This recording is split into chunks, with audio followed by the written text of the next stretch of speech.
Pioneer Road Trip. Find out how the Point Park volleyball team competed in their 2 ROC games this past weekend. The Pittsburgh Steelers win their first home game of the season. And the battle for the bell. Check out these highlights from our high school football game of the week. It's time to come on down to the Pioneer Sideline.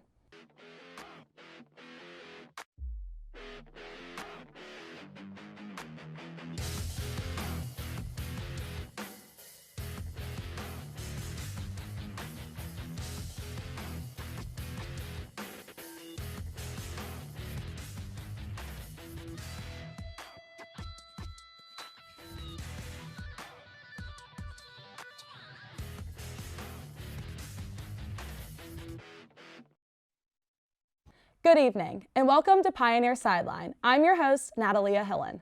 Point Park Volleyball had a 2-game road trip, and here's Hannah Bouzet with everything you need to know. Hannah? Thanks, Nat. This past weekend, the Point Park Pioneers volleyball team competed in 2 River State Conference games, where they left with 1 win and 1 loss. The first game was held on Friday against Brescia University, where the Pioneers won with a clean sweep.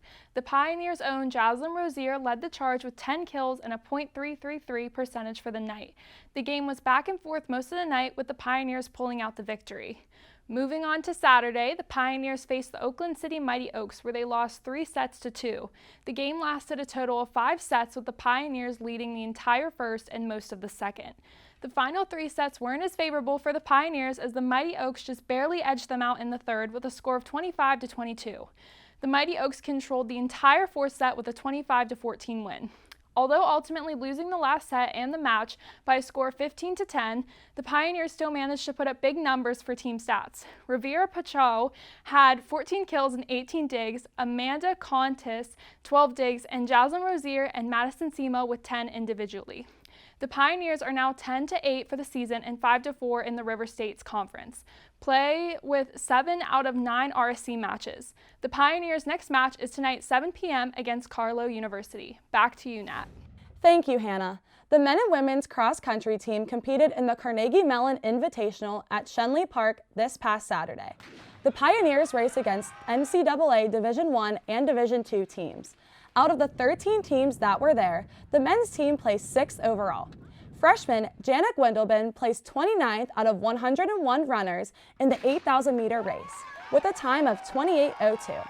Junior Devin Carter was close behind him, placing 30th with a time of 28:08. Out of the top 5 that finished the race under 29 minutes were 4 freshmen. Elijah James had a time of 28:38, Isaiah White with a time of 28:44, and John Dyer with a 28:55. Filling out the top 7 was Doug Kostolansky with 29:02 and John Ziegler with 29:19. The men, we were really pleased with how they competed today overall against some D1 and top D2 teams across the region. Couldn't be prouder of them. We practice this course pretty much every day of their lives, so they went after it in a really positive way. They really wanted to put a good effort out there. One thing to improve on for the men would be just finishing the race. We're still not quite there as far as the 8K distance goes. We got a lot of young guys, so they're still trying to feel their way through the 8K distance, so just finishing the race strong for the men. On Saturday, the women's team placed 5th overall out of 15 teams. Senior Alyssa Campbell placed 2nd out of 111 runners in the 5K race, with a time of 19:06. For the women, also really pleased with their overall, effort on how they competed against, the likes of a Duquesne and IUP and Clarion, some top teams in the PSAC and D1 teams. Still down a girl on the women's side from one of our top girls, still out with an injury, but we were pleased with the effort on everybody, putting us in a good spot leading into the last full month of the season. And for the women, being a little more aggressive at the beginning, we had a couple ladies that may have been a little more passive than we wanted to see it early in the race, trying to save themselves for the last mile, which was uphill. Which is to be expected, but just being a little more aggressive early on, I think for them overall will put them in a better spot moving into the conferences in about a month. 3 Point Park runners finished in the top 25. Senior Alyssa Boyd and sophomore Allie Placio both ran the same time of 21:04, placing them in the 24th and 25th spot. Finishing out the top 5 was senior Alyssa Frosto with a time of 21:53, placing her 42nd in the race, and Natalia Zucco in 49th with a 22:16.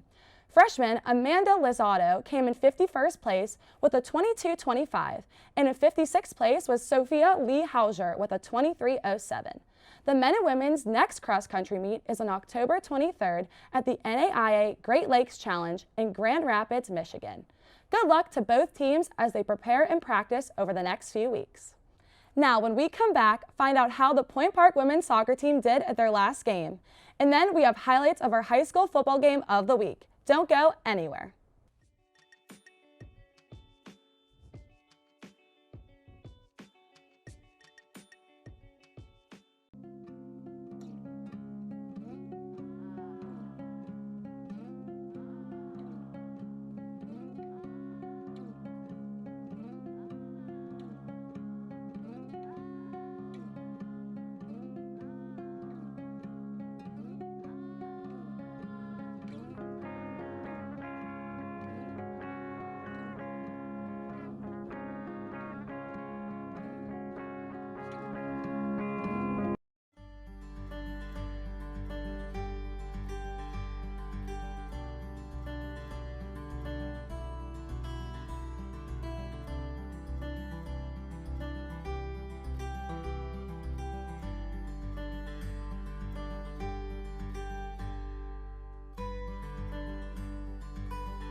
Over the weekend, the women's soccer team traveled to Beckley, West Virginia to face off against WVU Tech.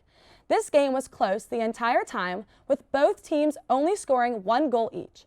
WVU Tech scored first in the second half off a corner kick, and Kelsey McHuff put the Pioneers on the board with 7 minutes left in regulation.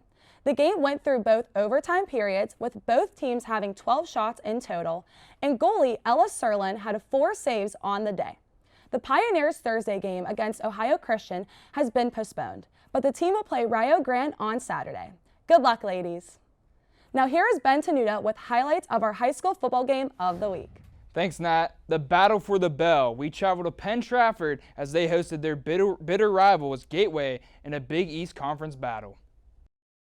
The year was 1924, 97 years ago, the very first battle for the Victory Bell. As our region transformed, Pitcairn became Gateway, and the Tomahawks of Trafford became the Warriors. 1, 2, 3. The ball off the Yakime, starts left, goes right, he breaks it, 35, up over the midfield, strike to 40, the 35 of Gateway, the 30 to the left side, he's brought down. The snap, wants to run, left side, Hole stumbles, and lunges over, they're going to give him a touchdown. High snap on a punt, goes over the head of Ochendowski for a safety. Birch takes the snap, he's being pursued, blitz picked up, long and deep, bomb down the middle of the field, the body makes the catch, 20, left up over double coverage. To Birch, fakes the handoff, throws end zone, caught, touchdown, Gators. Snap back, hold foot down, swings the right leg through and over, and the kick is good! Takes the snap, hands it off to Reynolds, and he's stopped. I got my diamonds cold, yeah. Got 'em all, we can turn 'em into dominoes, yeah. The new-look Gators, led by Whitfield passing leader Brad Birch, were anticipated to be a high-powered attack in this year's battle for the bell. Instead, this was a smash-mouth football classic. Only 1 touchdown was scored by each side, and both defenses were outstanding from start to end. The Warriors did just enough to win, pitching a second-half shutout en route to a 15-10 victory against the Class 5A number 3 ranked Gators. Owing in a large part to this victory was by senior kicker Nathan Schlesinger with 2 field goals. This week we head north for a conference battle between North Hills and Pine Richland. Now back to you, Natalia. Thanks, Ben. Coming up next, find out how the Steelers did at Heinz Field against the Broncos. And the road to the World Series is underway. All that and more next.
Forty 40% of food in the United States is never eaten. At the same time, 1 in 8 Americans is struggling to put enough food on the table. Before you let your food go bad or throw your leftovers in the garbage, think about your options. To learn more about food waste and how you can reduce food waste at home, visit www.nrdc.org/issues/food waste.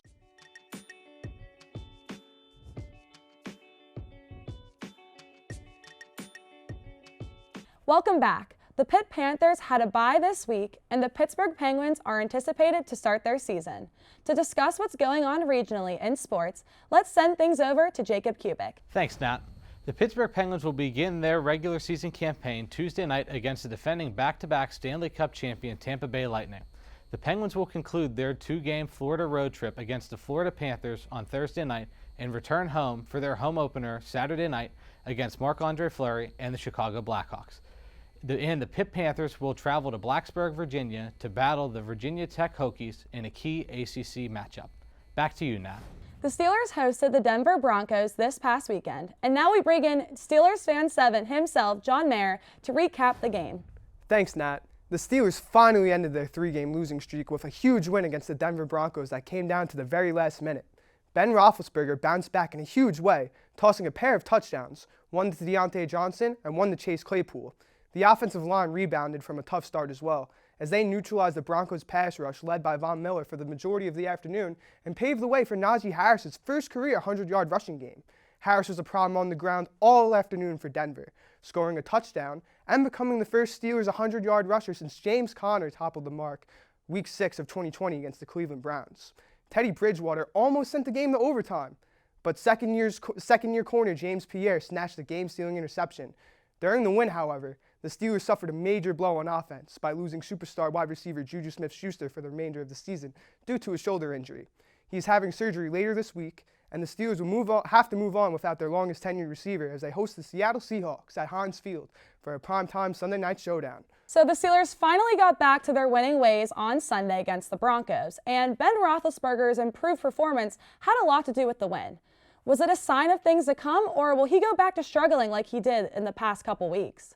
Well, Nat, the Steelers used a different strategy on offense than what they were using during previous weeks of the season. What was it? They committed to the run game, and they gave Najee Harris the football. When Najee Harris is on the ground dominating, Ben Roethlisberger doesn't have to carry the Steelers' offense like he's usually asked to do. Ben Roethlisberger isn't Superman anymore at age 39, so giving Najee Harris the football is a strategy the Steelers better replicate if they're looking to have success on offense. I definitely agree with you, and I think that was a great move by the Steelers. Well, thanks, John. To recap what's going on nationally in sports, let's toss things over to Samuel Parator. Sam? It's the end of another week of football, and you know what that means. It's time for your NFL Rapid Recap, where I talk about the 3 biggest games or surprises from the week. Let's start with a surprise. The Detroit Lions unfortunately witnessed some deja vu this week as they lost yet another game 19-17 as the last-minute rally touchdown plus 2-point conversion was snuffed out by a game-winning 54-yard field goal by Minnesota Vikings kicker Greg Joseph.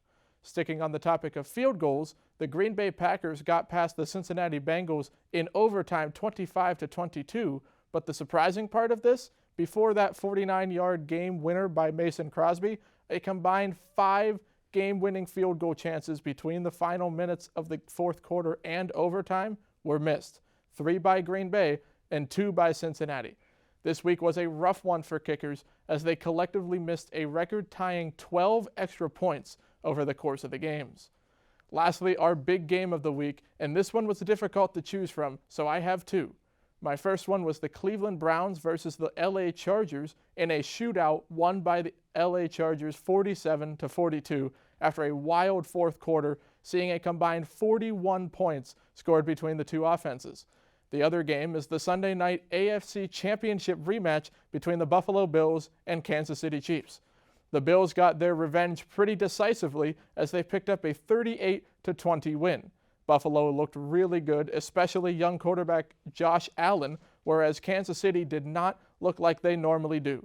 This was a rough game for them. Well, that's all for another great week of football. Now let's update you on the MLB postseason. The road to the World Series is underway, so let's get you updated on the series progress as of this taping. In the American League, the Boston Red Sox are already moving on as they beat the top-seeded Tampa Bay Rays 6-5 Monday night to win the series 3-1.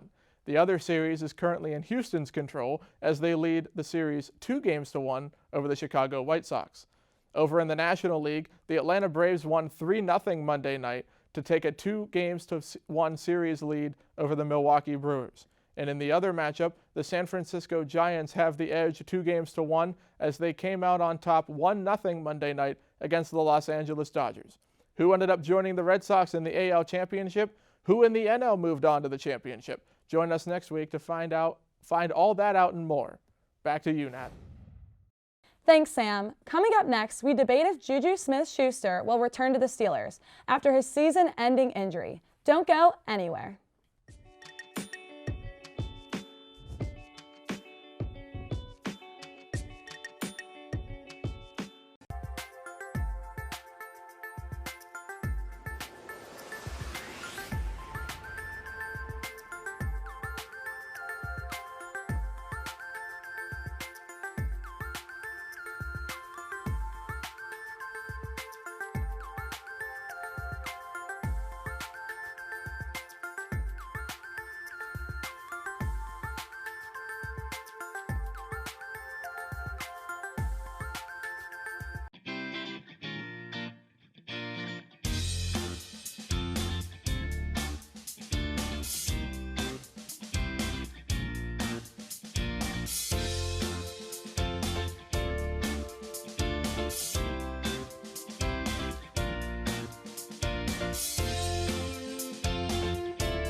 Welcome back. The Steelers got the win on Sunday, but they did so while losing fan-favorite receiver Juju Smith-Schuster to a shoulder injury.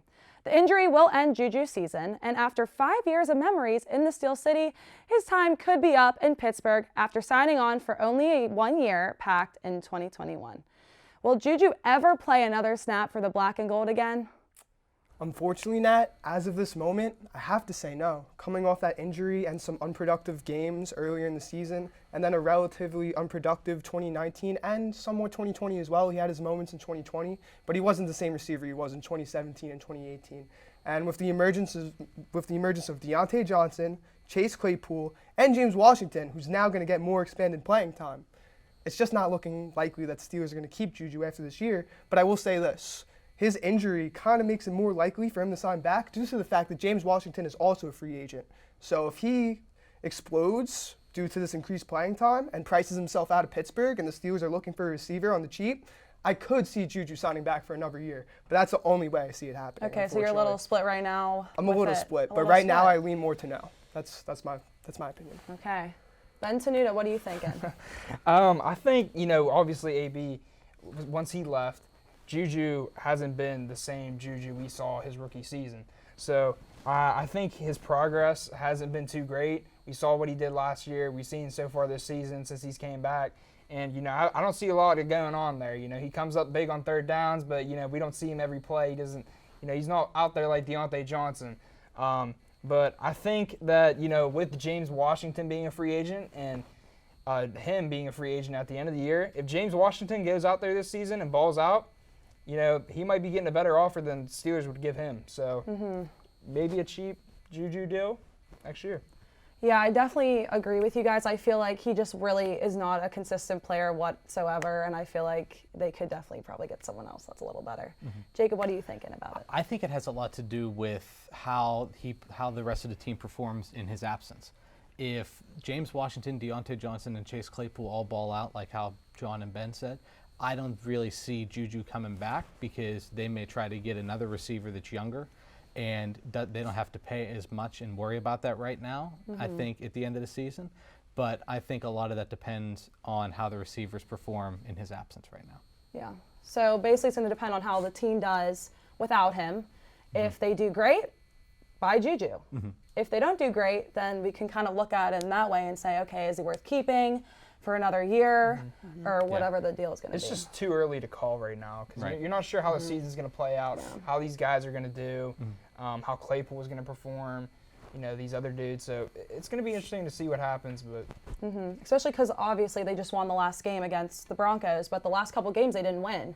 So now we're going to have to see how the whole team will do, like on the offensive line with everything, and how Ben Roethlisberger will do without Juju. Any final remarks? I don't think so. All right. So we all kind of agree that kind of split ways right now. Yeah. All right. So thanks for tuning in this week. Please be sure to join us next week at the same Pioneer time, the same Pioneer channel, and the same Pioneer Sideline.